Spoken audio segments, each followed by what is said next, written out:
Binawian sang kabuhiyang Iloy nga si alias Ninya, 44 anyos, samtang pilaso naman ang anak sini nga 13 anyos. Matapos silang ginanod sa mabaskog nga daludo sang tubig sa sapa sa barangay Trinidad, San Remigio Antique. Suno sa kapulisan, nagtapok ang mag-Iloy sa sapa sang hinali nagbaskog ang daludo sang tubig.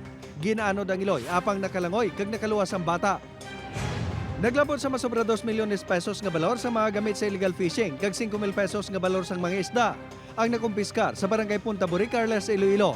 Mismo sa solo sang isa ka commercial vessel na recover ang mga paraphernalia sa operasyon sang kapulisan kag Provincial Bantay Dagat Task Force. Natukiban nga nag-ooperate ini gamit ang hulbot-hulbot nga pagmangisda. Dakop ang kapitan nga si alias Archie sa barangay Bangkal, Carles. Nagkalayo ang porsyon sa isa kasakayan sa mga manok pangisda sa barangay Manok-Manok sa Boracay Island, Malay, Aklan. Ginbasihan sang tubig, gagin pasalom sa dagat ang sakayan. Rason nga napalong ang kalayo. Posible suno sa mga manok pangisda nga nag-backfire ang makina kag nalabot ang gasolina. Napaso ang nagpaandar sa makina apang yara na sa establing nga kondisyon.